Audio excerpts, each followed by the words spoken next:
when you have uncertainty in a huge drive with a vision, Mm-hmm. and you sort of survive it, because new companies, new projects, they fail, they die, Yeah. basically, die out. And when they don't, it's because you're overcoming things. Mm-hmm. This feeling of overcoming, wow, these challenges were so difficult and I didn't have the resources, but somehow my vision was somewhat accurate, and also I managed to change it enough so that it would still work out in the end. And Sure. it did, and people will greet you and you will build on top of that. That is addictive.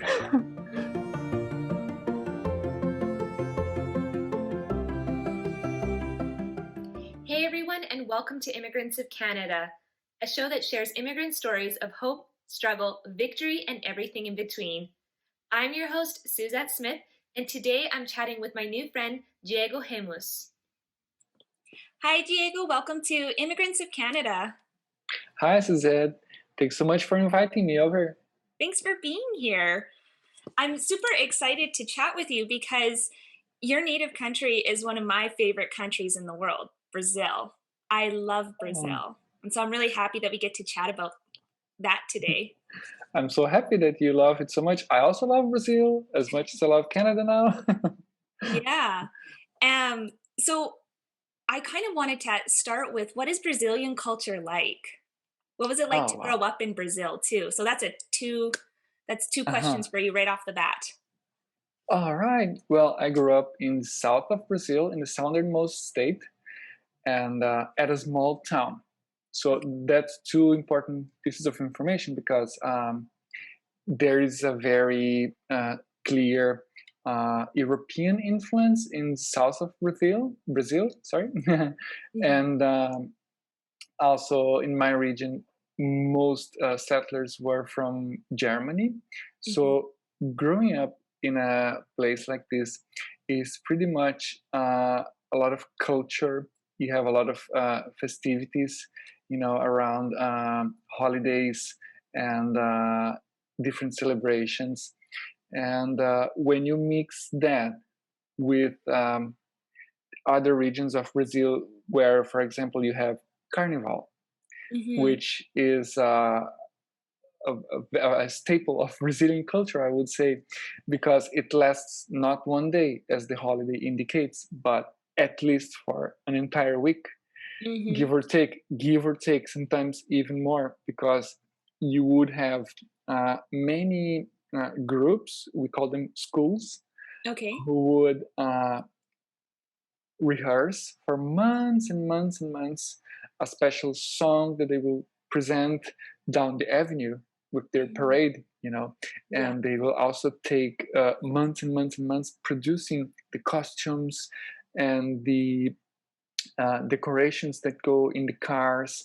And it's such the state of art is that it's in Rio de Janeiro, for example, where the most famous carnival happens. Yeah. It's multi-million dollar, I can say, industry. It's just so much involved. It's real show business. With in Rio, schools might have like several thousands of people parading down the avenue, and it's competitive. There are leagues even. So of course that's in very big cities, and but also in small towns we would celebrate that. It's just gonna be toned down, but sort of trying to mimic, So and that's in at the end of February, when we are under summer in the southern hemisphere. So it's basically, these things happen. You know that in December, school will be over. You'll pass or you won't, and then you'll have summer vacations for 3 months, basically, with Carnival at the very end. So it's part of the culture to sort of look forward to December, because you also have Christmas, right? And New Year's.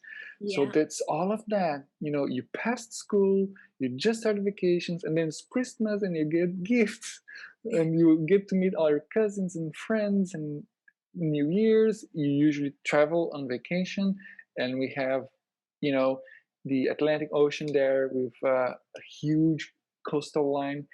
And Mhm. sometimes we will travel to the beach, which is very, very common. Sometimes not to the beach, sometimes to, if you can afford to travel to different countries, but you would have stories to tell after this huge summer. And this is definitely part of the culture that we just cannot omit the fact that it's the culture is very geared towards family traditions and festivities. A Okay. lot of with that, with this tradition and family uh, values, you would it's fair to say a lot of life revolves around the kitchen and eating together. And that's how you also pass down traditions Yeah. and costumes, behaviors. And I guess that's pretty much what about Brazil, right? And a lot of outgoing people Mhm. who love to host other people, and who love to get together uh, outside, and step. When you find someone, you will spend 3 minutes, 5 minutes talking to them about what's going on, and you will discuss some news, and then you'll continue with your business wherever you were going to. Yeah. So very friendly, but I also have to say very hardworking, because it's such a huge country, and so many settlers from different countries travel there. It was, as we say, discovered Yeah. in the 16th century, uh, and it's got its independence in Mhm. the early 19th century, and we had all waves of development, with the farms, mainly at the beginning, all the uh, resources of nature.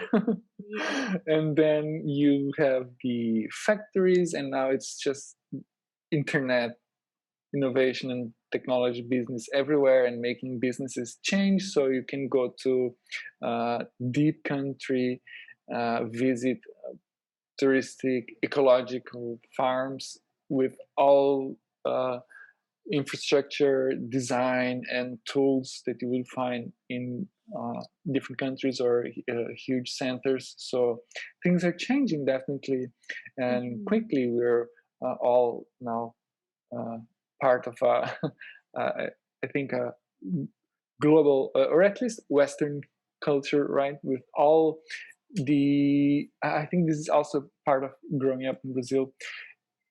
You receive a lot of North American culture, especially from the USA and from Hollywood.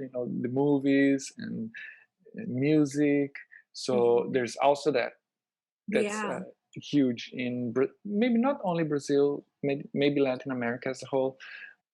I didn't say soccer is also super strong. It's the most popular sport, Yeah. and it's just everybody, give or take, is a fan Yeah. in different intensities. But we had a tradition of having a winning team, world team. Mhm. That sounds really cool. I have a question about Carnival. Mhm. Um, so what was the whole purpose of it? Like, why did it start to begin with? That's a great question. Many people tie it to religious celebrations, celebrating, I guess, around people who have passed already. Okay. And but then there is this sort of more not so religious aspect, of just you want to party hard. Basically, that's what many Right. people think. It's definitely in everybody's mind, when you think of Carnival and oh, it's approaching, let's get ready. You're not thinking about, your dear ones or religion. You're just thinking of a good time and who you're Yeah. going to meet and, where you're going to travel for Carnival and are you going to meet new passion, Yeah. new girlfriend or boyfriend, maybe, and that's just very intense partying these Mhm. I days. see, yeah. Okay. Yes, definitely. But as And an industry, it revolves around money. With the professional carnival, the spectacle, the show business side, it sustains huge part of the economy in the state of Rio, for mhm. example.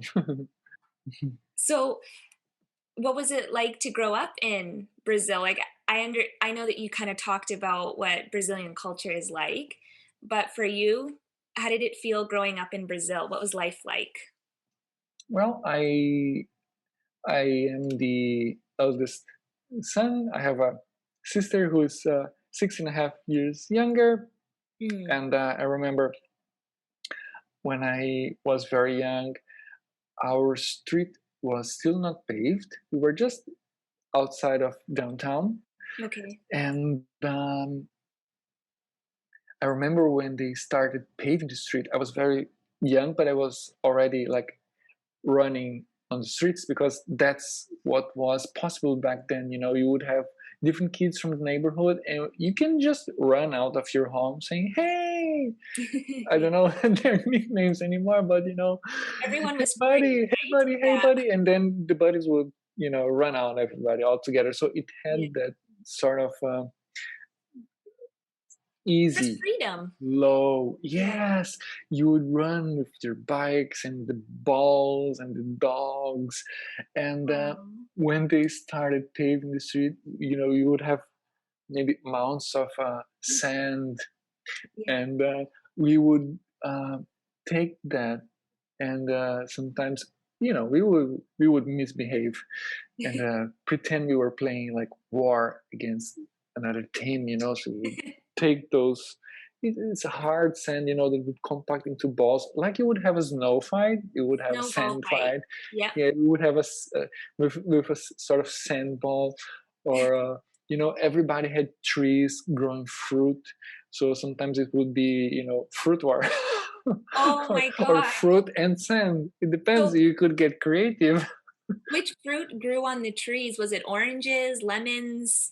Oranges, but the ones that were good to throw at other people were guavas, because Okay. when they're really ripe, they're really soft and stinky. Yeah.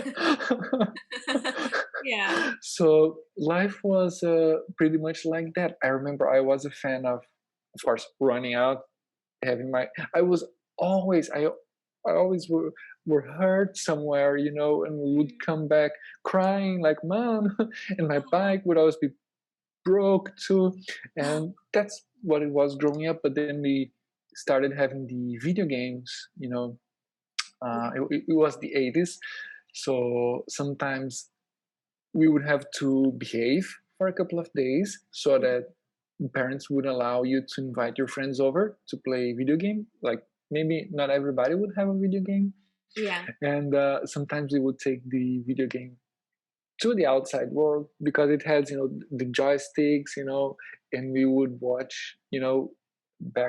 back in the day with the VCRs, the movies about spaceships and all of that. So you wanted the joysticks and the Atari or CCE video Mhm. games to be part of the spaceship outside. So you would build those with bricks or woods, whatever you had. So similar to building a tree house, you would, just sort of.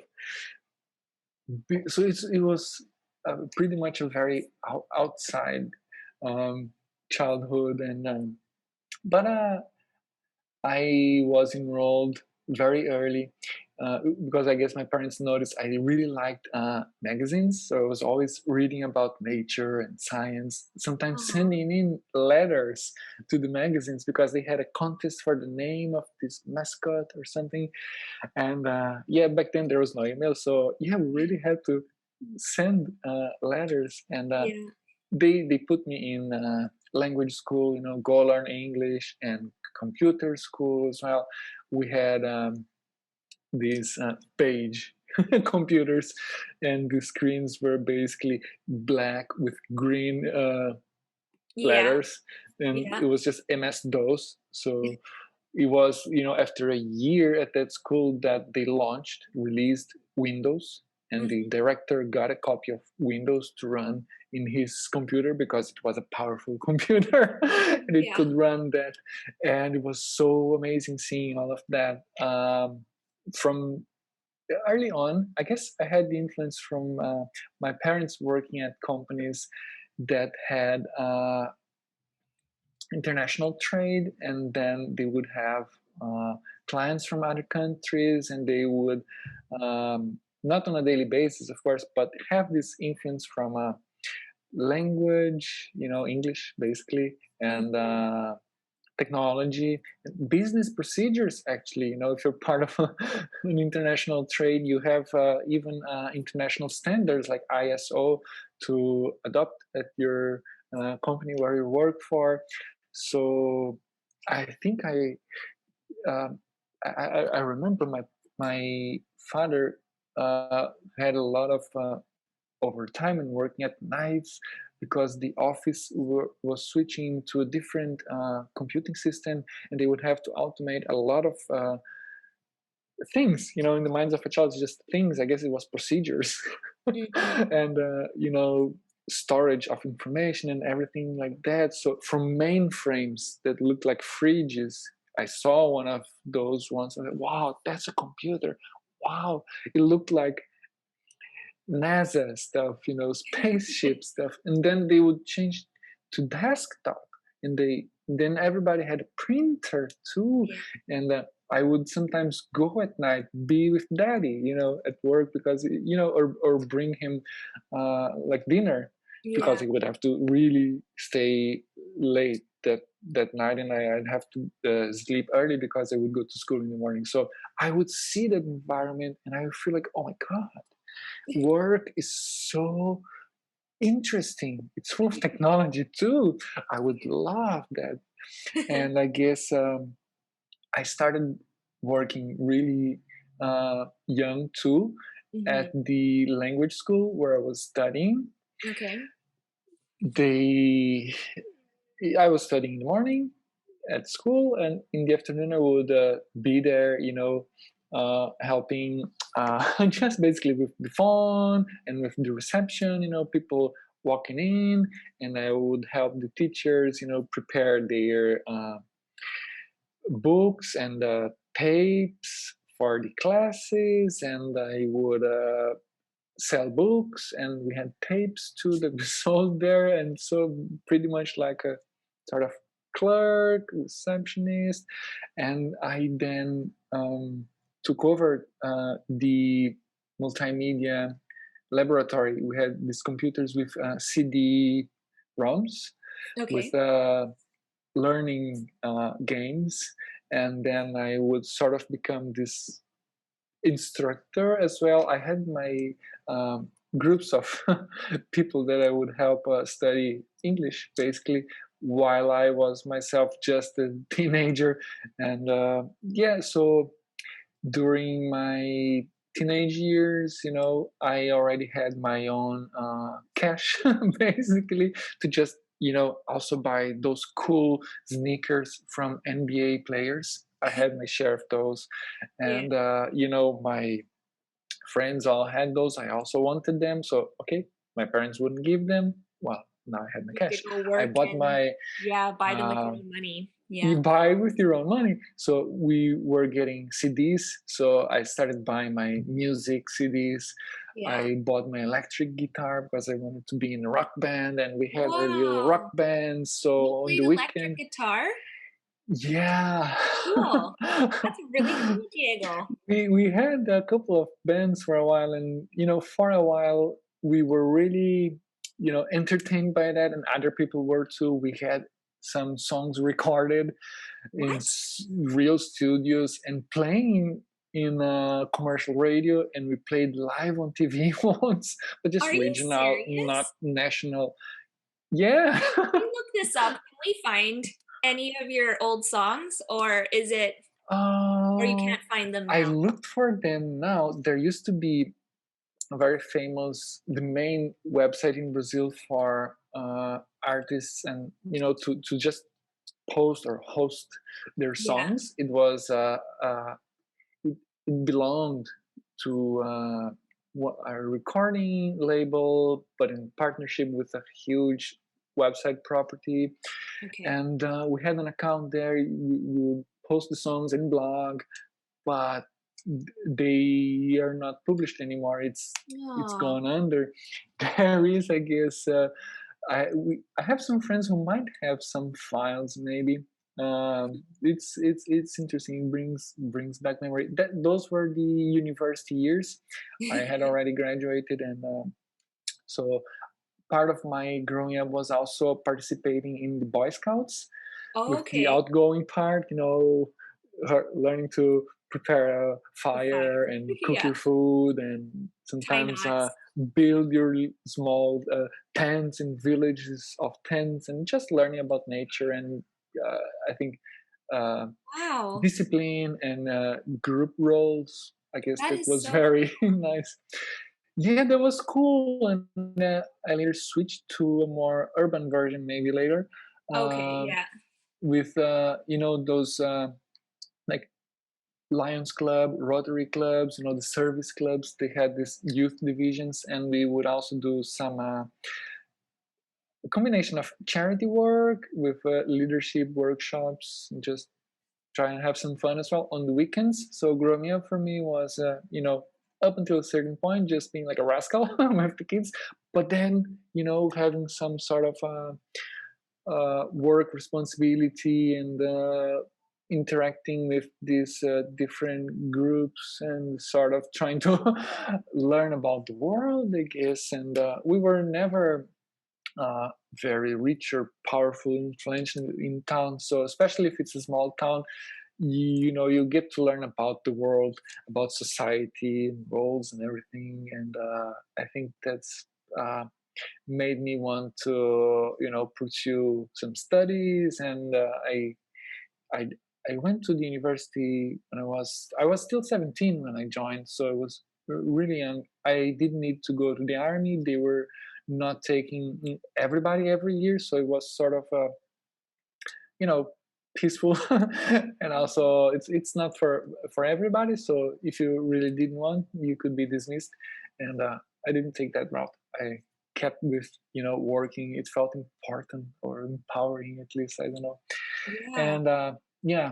And yeah, and with the band on the side, sort of, it was a way for me to be in touch with the people who were older, because I was the youngest guy in the band. We were separated by maybe 3 to 5, 6 years of difference, in age. So it was cool for me to see what the uh, previous generation of sort was doing, Right, and yeah. yeah, and also the younger generation was like, oh my god, so they will be our fans. So Aw. a dynamic there, yeah. It sounds like growing up in Brazil was so adventurous for you. That's all I keep like, I kept envisioning you as a young boy playing in the streets, like, throwing these fruit at people, and even then, Being thrown transferring at. into your band years where you're, like, playing the electric guitar, and then even just, like, you mentioning Boy Scouts, like, what useful skills, like, it just sounds like you had a really adventurous and resourceful childhood. You learned everything. I wish I had learned other stuff, believe me. Mm, But I guess it's you never know what you're gonna really miss later. But yes, looking back, it was rather fulfilled. It was full of stuff. We had yeah. our share of just being. kids in a small Oh, town back in the 80s with yeah. also, sort of having some sort of engagement. And we had to learn to be civil and to have some sort of skills to in group Yeah. dynamics. I mean, parents were sort of that's it, I guess. My parents, they would always go the extra mile, and it was cultural. I can say it's shared with majority of people in town, maybe in the region even, that you would try to be, make the best for your kids, but Mhm.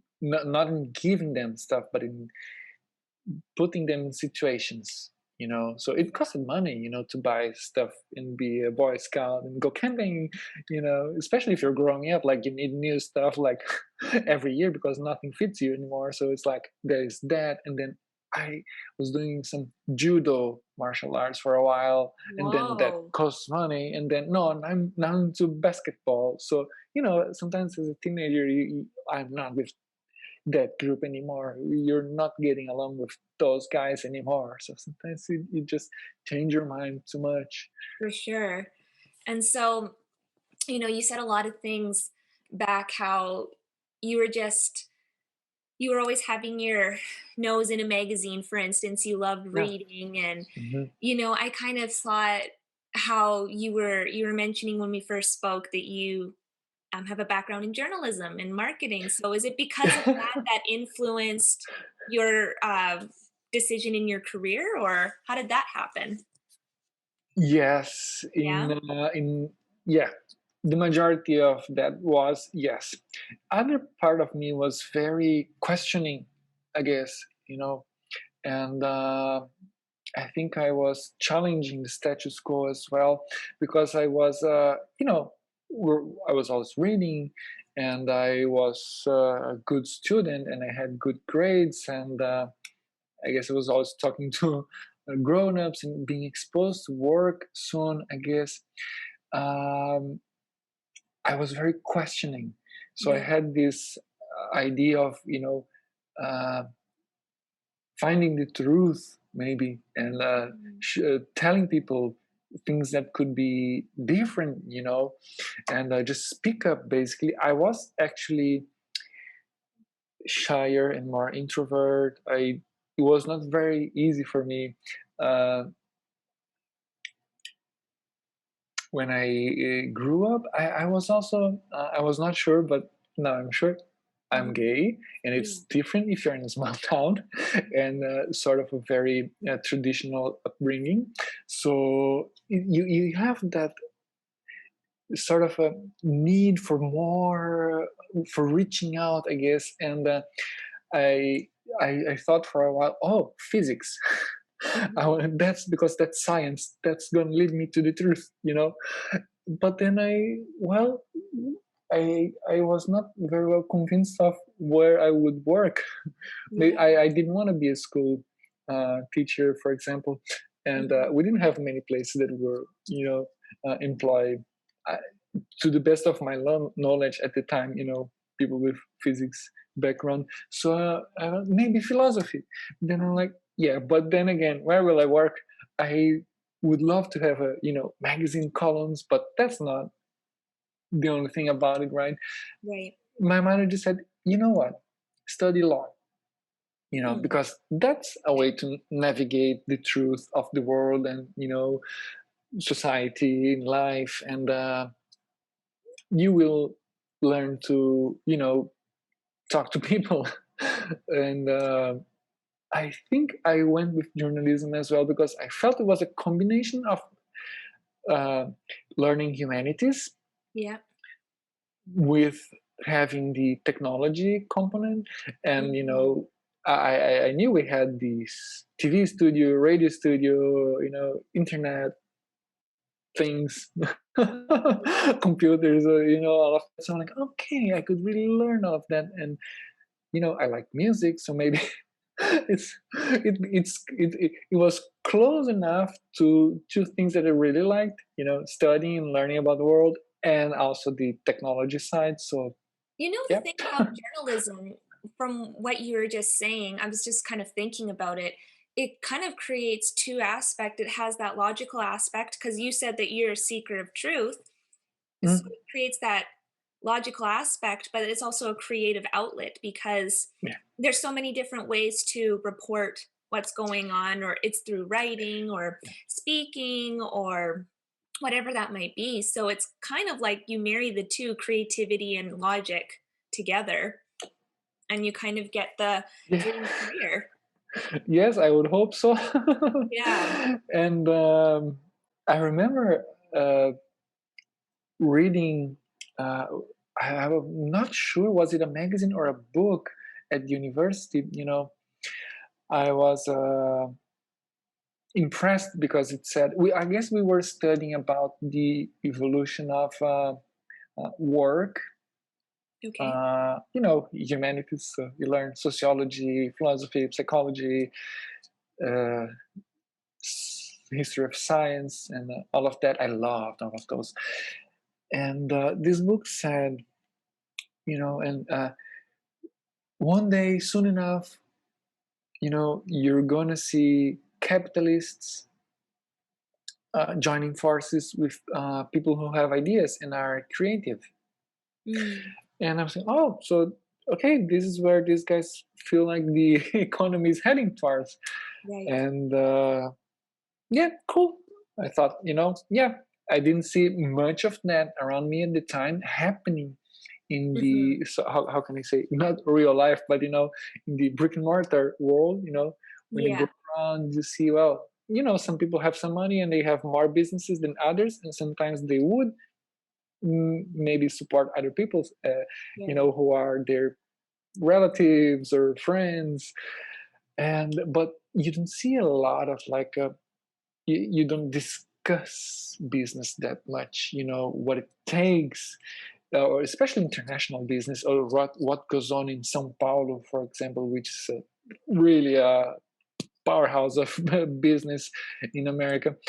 Now, I when I we had the internet back at home, the Yeah. internet, Mhm. but it was a thing separate from daily life because it was dial-up, and you would Yeah. pay a fortune because it was not local dial-up. We didn't have service in town, so Okay.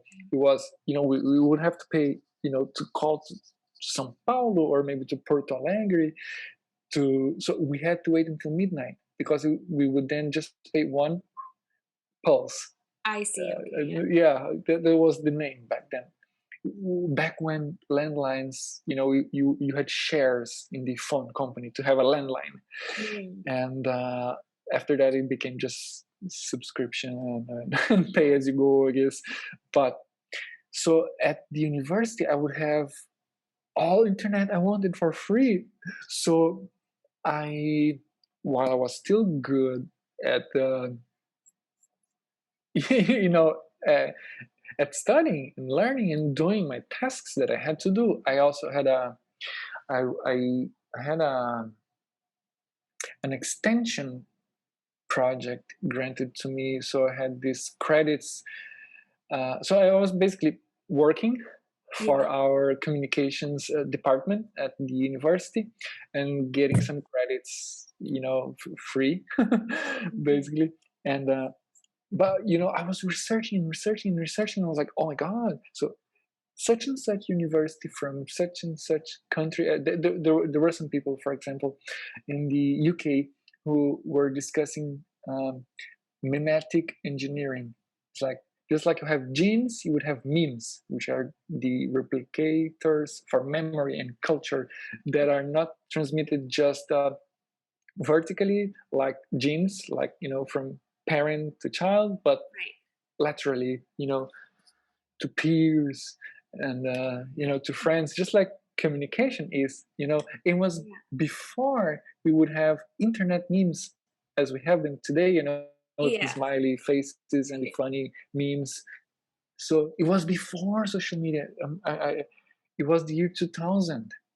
Mm, So it was before what we called social web. It was not that social back then. You had email, you could create your own blogs, with Yeah. some free platforms. And Those were the days of MySpace, I believe, right? Like, it was very yeah, basic, yes, right? You had yes, MSN Messenger still. yes. And I was a little too young for MSN Messenger in 2000, but I do remember that. what we had, Yeah. direct communication, but also group chat and forums Yeah. and just web chats. If you wanted to watch something, you would have to download it first, and it would take sometimes an hour. Right. You would Yeah. download things overnight. You would wake up and see if your Download things were happened. downloaded, and sometimes it didn't work. You had to try again the other night. So Oh, I started to, reach out to other groups and just starting developing my own hypertext. My websites, my repositories of information that I would find interesting. And it was then when I'm like, oh my god. So I started seeing from the internet what I was seeing from the books, these examples of development and technological and business innovation. yeah. I would find them on the internet, of course.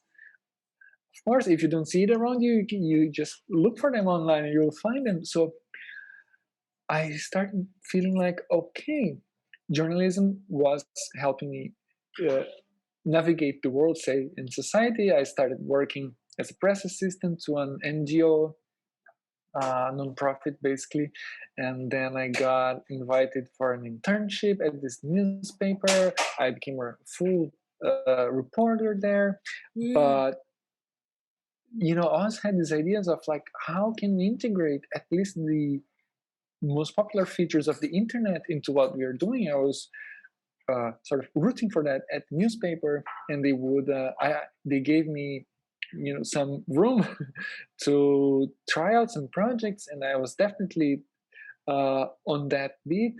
And that's when I my family moved for my father's job.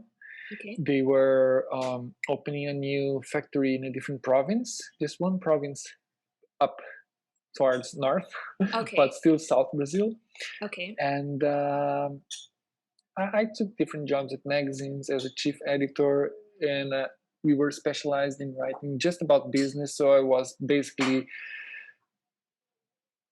more and more, interested in how not only family businesses would sometimes, innovate when they had a professional managers come in, but sometimes the young will take over what their parents or Yeah. great parents sometimes built, and Yeah. they would have to run with it because days are changing and they have to remain competitive, not Mhm. just because means of production change, but means of trade and Yeah. means of marketing, Right. because not just because there are new ways of advertising and reach out to your clients and customers, but because competition is different now. You didn't know you were competing with someone else because they just innovated. They have a new, maybe they were just making furniture, but because they were using a lot of fabric, maybe now they're also into other things that can be done with fabric. Sure. And we started seeing these people having partnerships with luxury brands like Swarovski crystals Mm. for their bathroom, in linen collections. Yeah. So we're like, oh my god, this is looked like a regional business. Yeah. They were just, I don't know, weaving their linen for Yeah. generations, but now they are like, what they can, they're in the spotlight. They could be super trendy. They They were being start, innovative. yeah, in a Yeah. lot of import and export. I touched base then again with an internet specialist that was my source of news years before, and I'm like, hey, how's business? What's news? Update me. What's happening in your world? I'm just now covering these businesses now, just business, and it's like, oh, our technology startup was acquired by a bigger competitor, and we are now in São Paulo, and remember I was from South, right? Yeah. And São Paulo was just far, things you hear about on the news. Yeah. And we are now in São Paulo, and we do some consulting for big corporations. We help them use web portals as Mhm. performance accelerators. It's the era of corporate collaboration. I'm like, Mhm. wow, so many words. And knowledge management. And what is that? A lot of business process optimization and marrying that with how you will change the workflow at banks and energy companies, CPG companies that in Brazil. When you talk about those, they're giant because it's like more than 200 million inhabitants. I guess today we're 211 million inhabitants maybe in Brazil. So Yeah. every if you are the lead competitor, if you are the biggest in your industry, chances are you're very very big business. And Mhm. so all of this wave, I guess, of investment in new technology Right. in 2008, 9, and 10, I, well, basically that conversation led me to work with them at that consulting company I in see. a marketing capacity. For me, it was like, oh my God, go to Sao Paulo, definitely like come in. And we had channel partnerships with SAP, German software company, which is huge, just for ERPs, enterprise resource planning.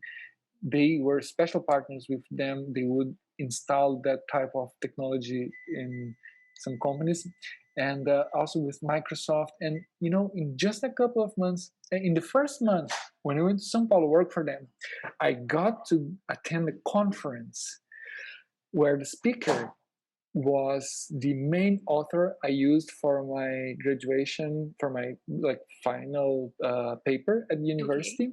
Yep. And I got to interview the guy for work. I was like living the dream. What? Yes, Stephen Johnson, who Okay. wrote The Culture of Interface. I just loved that. I wanted to. How cool is So that? Yeah, you yes, write how about them cool is in your that? paper and then you actually get to meet them in Yeah, real life? Yeah, that's pretty absolutely. cool.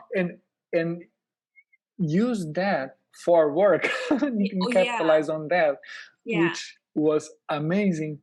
Soon after that, they said, well, you can not only convince like reporters and prospects, clients with your communication pieces, but you maybe you do understand this. You can articulate on that uh, as much as some of our junior consultants. So maybe will join us and work on the projects as well. So I started meeting clients and sometimes working uh, on some projects. Well, that would range from information architecture and taxonomy, control vocabulary for people who need to retrieve a lot of data and information from their large operations. Yeah. And sometimes it would be how to use the social media on a corporate purpose, basically, and how can you have portals that are like extranet where providers could have a login and do something on the website as well. So it was sort of a very challenging. Everything was changing basically, not just technology, money, but methods of payment was changing. The mobile phone with apps. I Mm. remember my senior consultant got his hands in an iPhone on an iPhone, and it was like that was the coolest thing ever around. Yeah. Everybody just wanted to have meetings with him because he would, of course, show how he could do that on his app on his iPhone.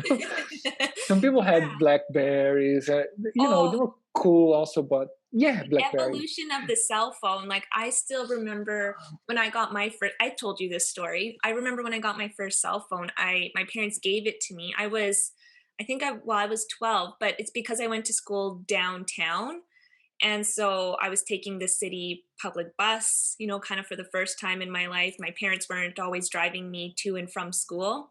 So they just wanted to make sure that I'd be okay if I was traveling alone on the public transit. Mhm. And so they gave me a cell phone for emergencies to call them.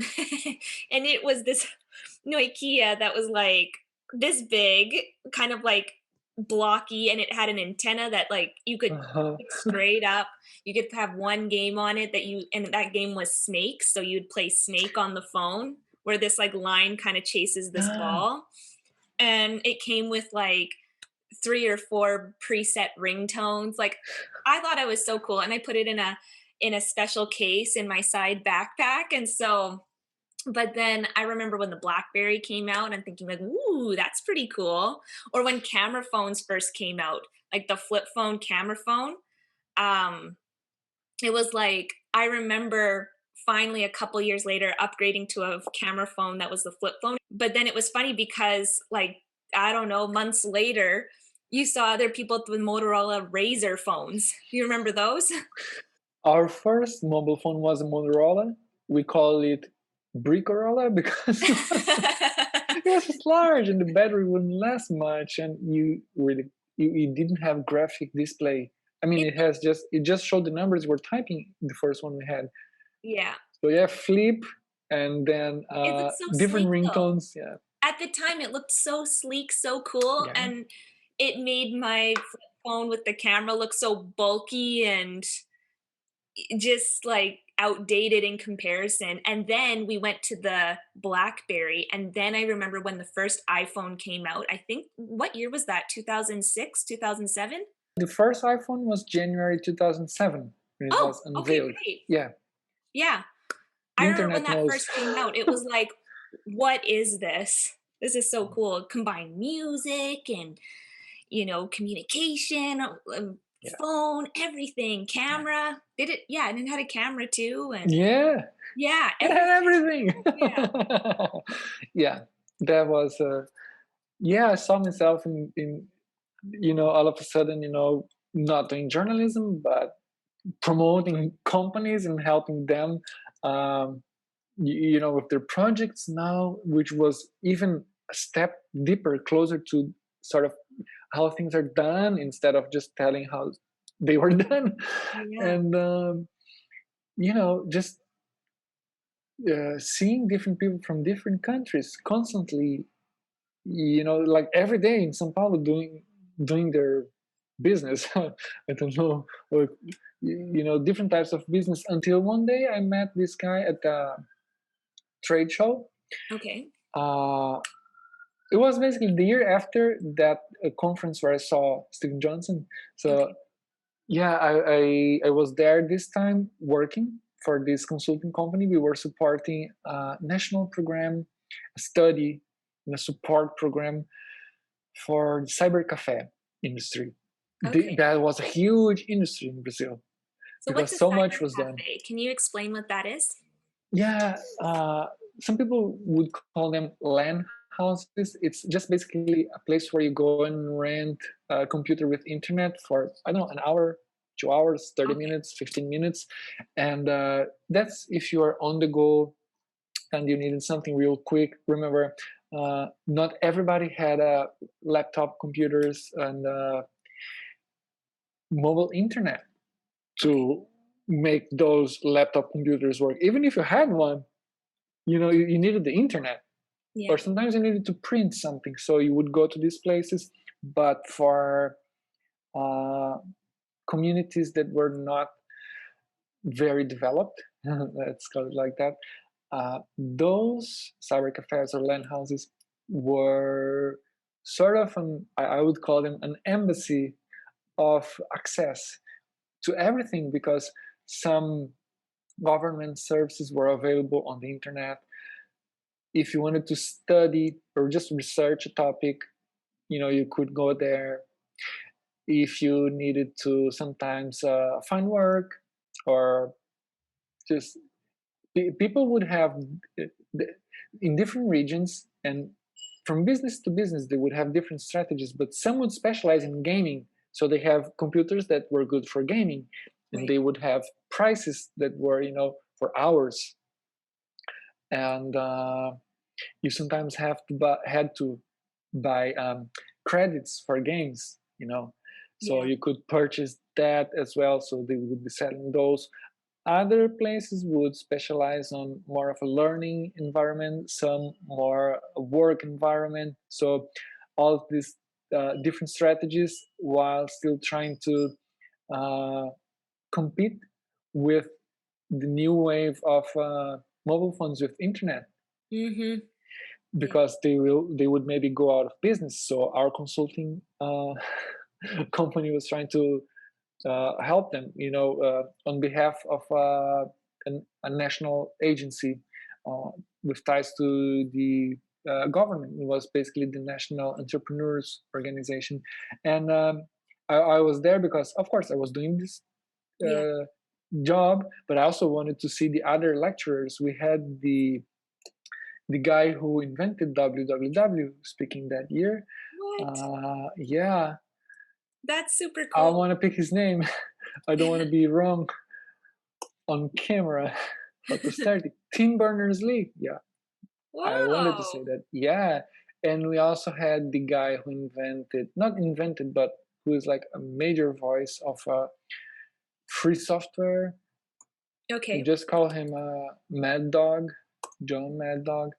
Okay. Um, and so all of these international personalities were there, and there was this guy who approached our booth and started asking questions about the internet in Brazil and things like that. And I'm like, yeah, let's talk. Kept talking, and I noticed he had somewhat different accent, and I believed he would be from the countryside, somewhere from the province of São Paulo, but not the city of São Paulo. Okay. Yeah.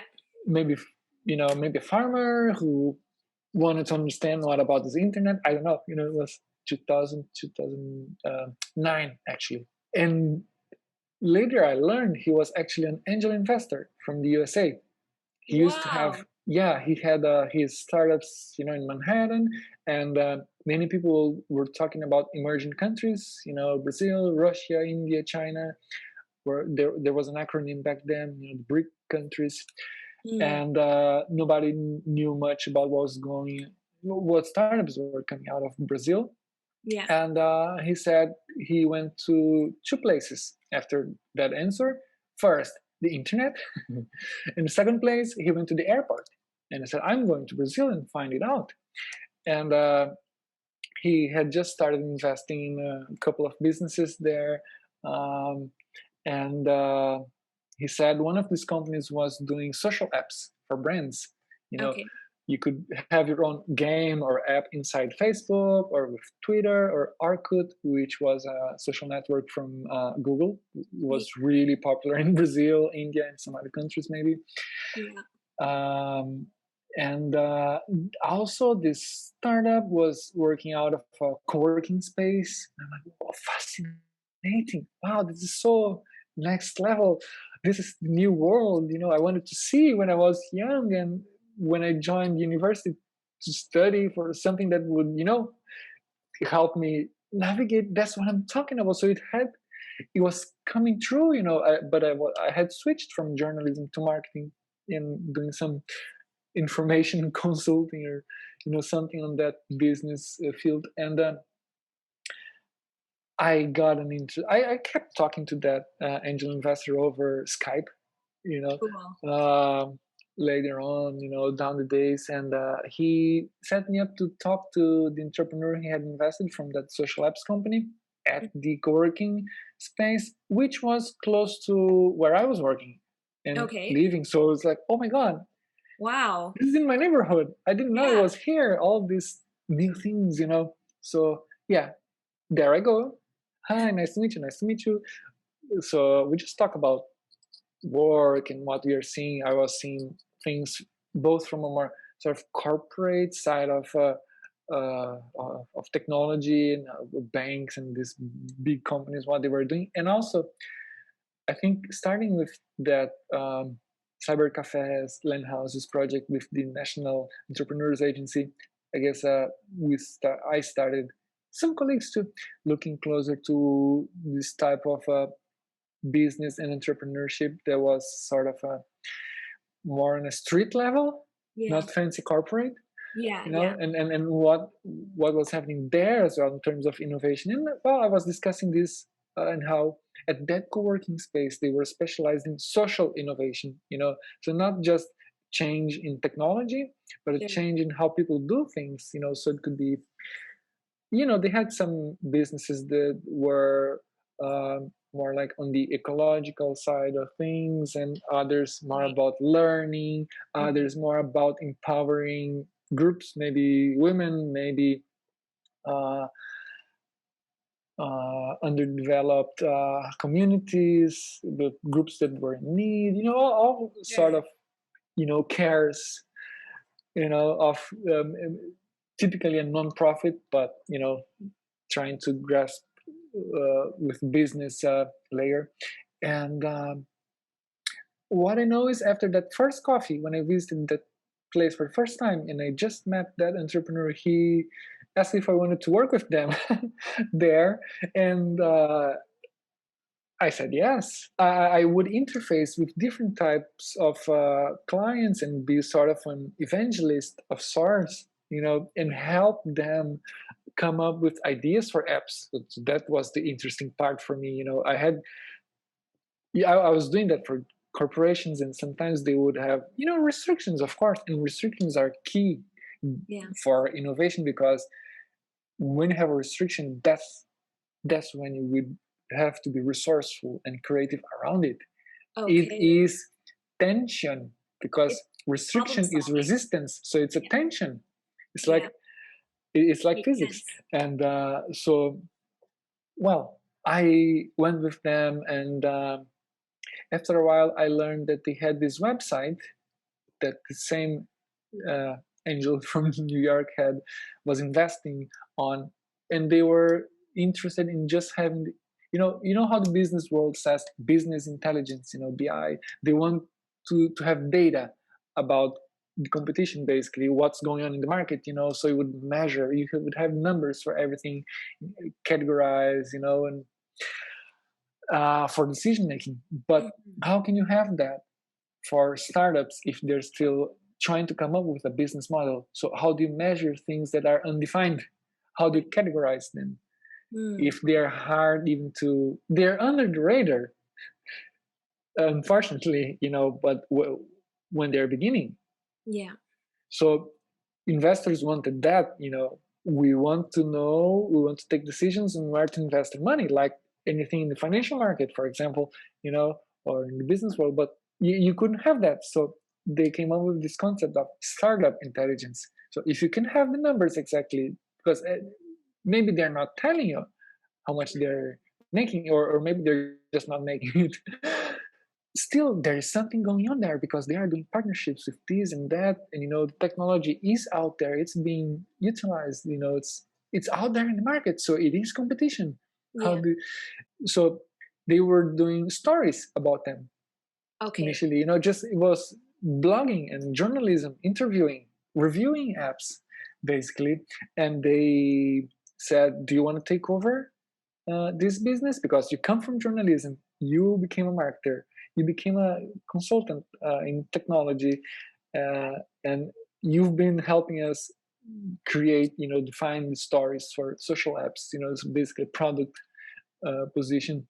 And can you go back to journalism maybe and do something with this website? Mm. And well, I did what I had learned to do, you know, first interviewing, Yeah. researching, that's from journalism, and then while you are at it, reaching out to people, you could use your ideas that you learned from the business world of consulting and being propositional, intentional, trying to draw channel partnerships as you did with, you know, those big software companies. So I helped, you know, there's this foundation called Endeavor Foundation. It's huge in several countries, including the United States. It's famous for supporting high quality entrepreneurs. Okay. It's Well, it has these vetting committees and mentors from big corporations, and basically they have ties with uh, nonprofits across the globe. Mm-hmm. And they were doing the Global Entrepreneurship Week in different Okay. countries. Of course, it's global, and also in Brazil. I said, "Hey, wait, guys!" I knew the person who was running the program for startups at Microsoft, and I told her, why don't you do something here, host a conference of sorts here at this co-working space, because it's got different type of innovation. So you could bridge different worlds. You will take just software people and bring them together with sort of more social impact people, because, well, they are seeing issues that Sure. need solutions. And aren't these software people, trying to find a problem that they can solve Yeah. in order to make money? So let's bring all of those together at this very cool space. It's a different space. And that worked. You know, venture capitalists attending, angel investors, different communities. From the people who would go to the co-working space normally, and journalists. And I'm like, I can try and create more events. So I started creating more events, and, well, that's a product, because you know it results from your production, Yeah. and it has value for people. So I was out every day, every night, every weekend, sometimes across the country, sometimes just being invited to interview people, sometimes to help moderate panel discussions. Sometimes they would have me even talk, be a guest speaker. Yeah. And I came to a point where I was doing workshops, like selling workshops basically, and being a workshopper at companies. I did a workshop once for Microsoft. Then there was a bank that heard about it, and they wanted me to go there and do a workshop as well. So I was running content Yeah. website basically, with journalism and review apps, but having these ideas for, they were products, they were services, but we like to call them products, because you start to sell tickets as well and get sponsors. And we started having international sponsors. We had partnerships, for example, with Airbnb, which is like a deer of all startups, a symbol of how startups can be really disruptive and global and important. And well, I guess I started traveling to different countries for a combination of being a speaker or just researching or participating in roundtable discussions, sometimes invited by businesses from those countries, like I did in Italy and Spain. So you got to talk in Sometimes Italy and Spain, and what other I countries got were you able to go to to? be a speaker at a technology business conference in Spain. Cool. It was the first time I spoke out of the country. It was in English, and basically everybody there was presenting in English, even though Yeah. it was in Spain. In Italy, I was moderating a panel Okay. at also a startup technology innovation conference. It was international. We had a competition, um, and they had startups from different continents, not just countries. So we would have startups from Russia, from South Africa, from Brazil, from France, and they were all in Italy. And so sometimes you go somewhere to find people from that place, but you also meet people from other spaces. You know, we had our own conference produced in San Francisco. Um, so all types of adventures uh, fueled by that curiosity of the world can be different, the world can be something else, and that I want to see. And my tool for navigating was definitely communications, and I ended up learning about innovation in business. And the website I was working for eventually got acquired by a competitor, and I was invited to help with some projects. I was working with a corporate marketing agency, Okay. taking care of some technology clients, and was basically one technology client that was assigned to me and one banking client. And Mhm. sometimes I would just contribute to other projects because everybody would come around, and agencies sometimes would have people brainstorm ideas, and it was we were trying to distill a culture of innovation and collaboration. So yeah, I would contribute on different projects, and it was fun. I was interesting, not funny as Well, but no, that's fun. funny. That's It fun. is That's your fun. tease, right? That's it. It's Yeah, adventurous, and it sounds like all of this, like, ever since you were a kid, your life has been one big adventure, and it kinda yeah, continued into your career, and I'm yeah. thinking, as you're telling me all of this sounds so exciting. Everything that's going on in Sao Paulo, it's like, I just kinda wondered, alright, then what brought you to Canada? It's a great question. I, you know, was seeing all these different cities in different countries, meeting these people, and learning that innovation is sort of an international culture, Yeah. and startup is sort of somewhat an international.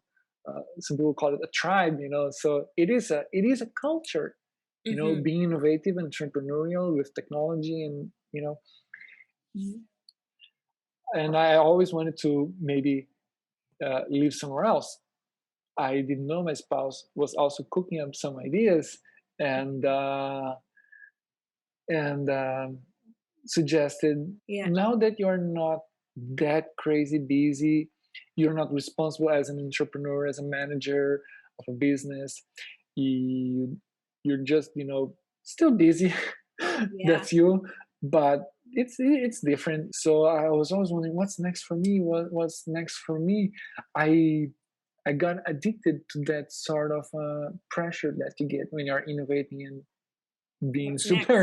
Is that the pressure you're Yeah, talking about? What's next? What can I do next? What's the yeah. next step? And there's something that when you have uncertainty in a huge drive with a vision, Mhm.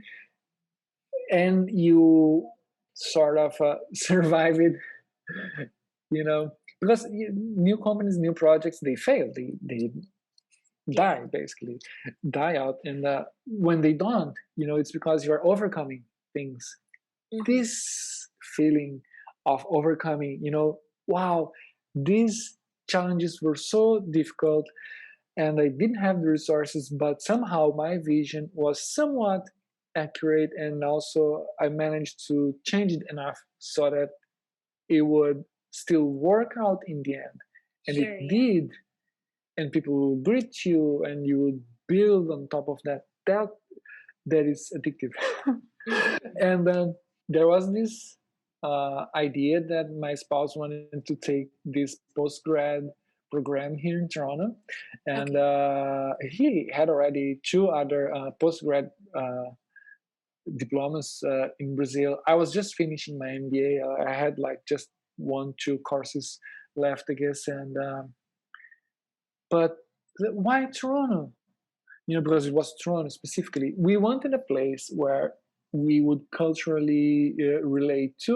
So as we grew up in Brazil, being influenced by Hollywood and Okay. English, basically, and also businesses and brands from the United States, we felt like, why not USA maybe? But we also thought it could be uh, too busy, and also immigration was not the easiest back then. Well, maybe Okay. not today, but Yeah. also it felt that Toronto would be smaller in comparison to São Paulo. So, Yeah. but still very modern, and still very Right. close to New York. So we would be almost in the USA, not just physically, but Sure, yeah. for my type of work, with startups and corporations and technology and international business It made community, all of sense. that. So for me, it was like, oh, it's like disruption because well, I'm we're not bringing other family. We don't have family in Canada, Yeah. or now we have friends, but we didn't back then. So it was a decision that we were, we took it in the form of a plan. We said, well, let's plan it out. Let's see what we need. Okay. So we need a visa and we need to be able to work. So it cannot be just a tourist visa. It need to be a type of visa that, maybe you'd have to have someone really want to hire you from a distance, Yeah. or we could just go and study and the spouse can work. So that might work until then later we get a permanent visa. And that's what we did, and we felt uh, very how can I say, lucky or right in our choice. Because of course, with the internet, you can research what the city looks like, what the people do here. Yeah. It's like it's not hidden. So we knew where we were coming, but nothing substitutes going there and try and do it. We knew if it's not right for us, we will go back. Yeah, there's always the you option to go know, back. yeah, it's an overnight flight from São Paulo to Toronto non-stop. Hmm. It takes the flight itself is 10.5 hours. Is it? No, it is. Yeah. Yeah, or 12, or It maybe the takes about entire 9 procedure. or 10 hours. So you found yourself in Canada and you chose Toronto Yes. because it's like it kind of was the best option for you in Canada at Mhm. the time, it sounds like. Mhm. Like it kind of is a It looked mini like. version of Sao Paulo. It's Yes. close to New York where you do a lot of your business too, and you can go travel there. It's just more, and it's very multicultural too. Yes. Yeah. Absolutely, all those factors, but mainly density. We knew that if we would go to, somewhere not as urban, maybe not as of a large city, Sure. what would life be? One would go to school and the other would know we would have less places to work. And Mhm. then if you want to meet new people, you would have less places to do that. It's just a fewer options, I guess.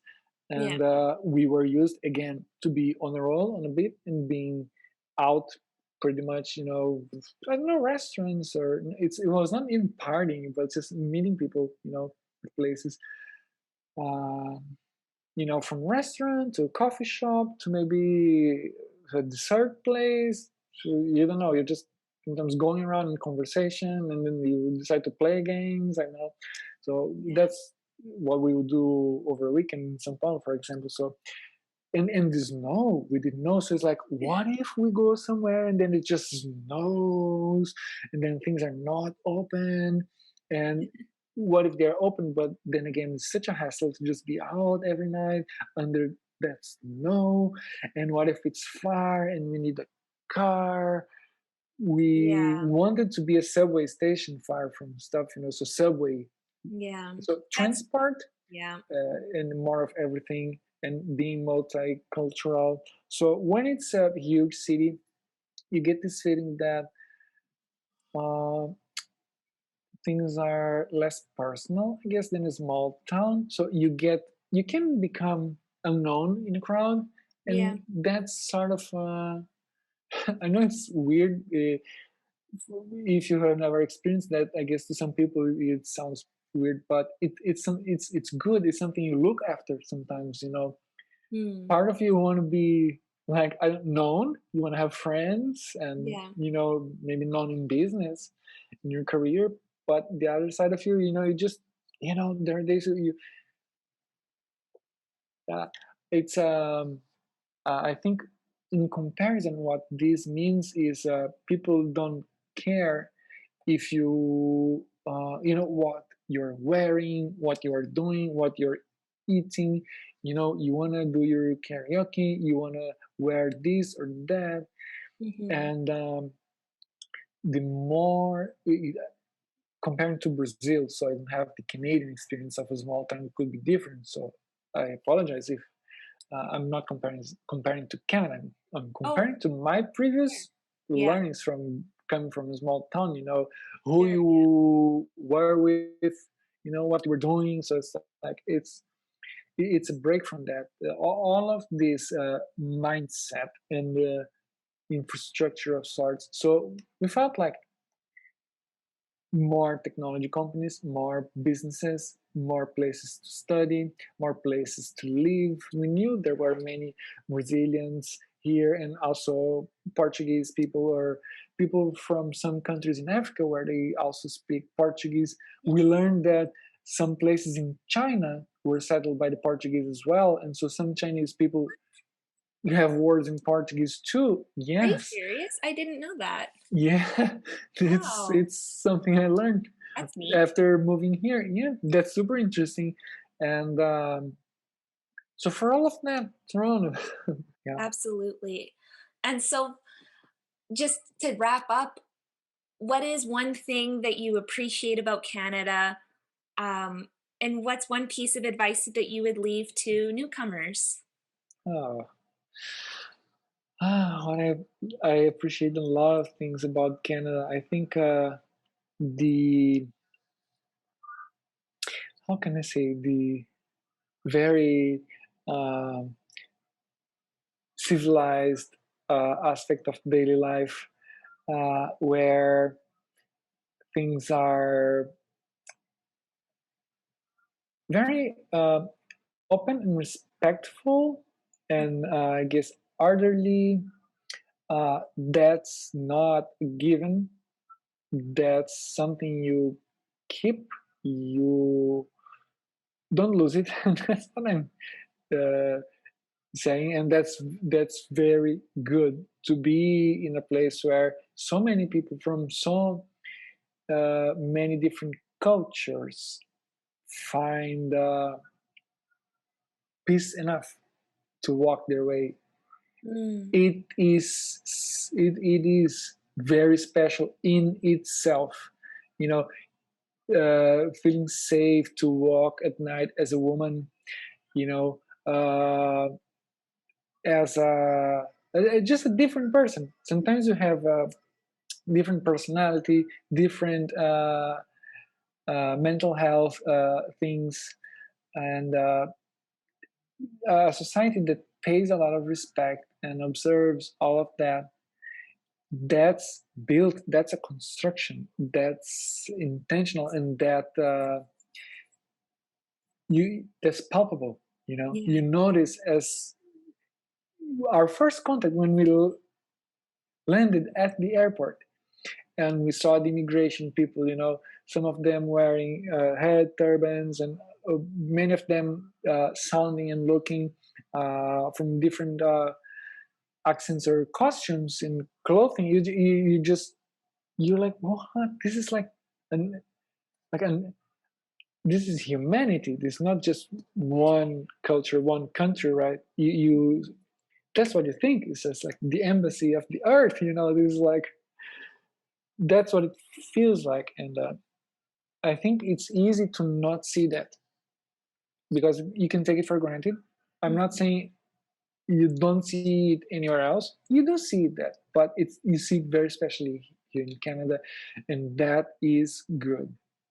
Uh, it just means that people trust the people who are already here to bring their lives here, and that's a lot.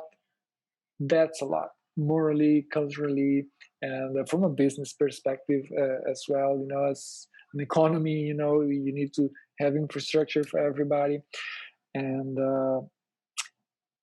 the food, I would say as well. Please, like, devour, get to know different cultures through food, and Mm, get to talk to different people. Don't just, I think it's also a suggestion for newcomers. Of course, you will miss people like you with your reference, you will talk to people in the same language, do it, meet them. But don't forget, you also move to a different country, and you want to have different types of experiences and friends. Open up. You sometimes come with this idea that, wow, you are a journalist, you have to work in journalism. Do you? mm, Sometimes well, you could do different things. I took jobs here that I never prepared for and I didn't plan for Right. either. And it's just, well, it's a job. You can do it, or you maybe you just don't do it. Yeah. Do you want to do it? And it's like, yeah, because it's also a way for you to experience life, and everything. It's helps you grow. I would say really research everything you can while in Canada or even before coming. And I'm talking about not only citizenship and immigration, but about the credit system, about the banking and finance, about healthcare, because that's something that not many people study in their own country as well. Hmm. And it's good things to learn, you know. Maybe I'm sounding too parental, and but No. I think these are suggestions. Also, if you, I'm biased, but I'm a fan of business and marketing and innovation in general. So be open to different ways that things are done, Yeah. and understand that maybe if they tell you, oh, you don't have experience with the Canadian consumers or the Canadian market, so then what is that? Because every country at first was settled. I mean, the Western world is a history of immigrants and settlers. So when you go to a huge city with a very diverse and international work culture, well, maybe you don't know local brands and, of course, some ways of the locals. But then again, you have to remember half of them are not born in Canada, Yeah. so you have to learn to market also to Asians, Africans, Europeans, Hmm. Latin Americans, not just North Americans. And which way is the way if all of them are trying to adjust to the way of here? So it becomes a very um, hybrid and dynamic culture. And that's juicy. That's so interesting. Yeah. That's evolving. So don't get discouraged. You'll hear a lot of no from things you want to do, people who will not trust you or your skills, but keep working on them, keep building, and accept that you are in a different place as well. You're invited here. You're a guest at first. Even Yeah. if you are a permanent resident, if you're still not a citizen, you're super welcome. Of course, Hmm. that's for sure. But you have to just so take the time and become Canadian. It's a shared identity, I guess, and yeah. Well, thank you very much, Diego, for chatting with me today and telling me all about Brazil and just talking about innovation. You can see that you light up when you talk about Oh, innovation, so it's really exciting to hear. And thank you for sharing your experience with us. thank you for inviting. I was also impressed by other interviews you have done before, and I think everybody's appreciative. I am of people who will lend a ear, and ask about somebody's story. If it's not trending, it's not on the news, but you still take the time to learn about them. That's very, very, very interesting. Very, very. I'm very thankful. Thank you so much for the opportunity and the really interesting conversation. Hey everyone, thanks for watching. If you like this video, please give it a thumbs up and make sure you follow Immigrants of Canada on YouTube, Rumble, Spotify, Google Podcasts, and Instagram. Immigrants of Canada is a show that is financially funded by amazing people like you. So if you feel led to contribute financially, please visit www.immigrantofcanada.com/donate, or you can visit my Patreon page, and for $5 a month, you can support Immigrants of Canada. I'll put those links in the description box below, and until then, thank you, and we'll see you in the next episode.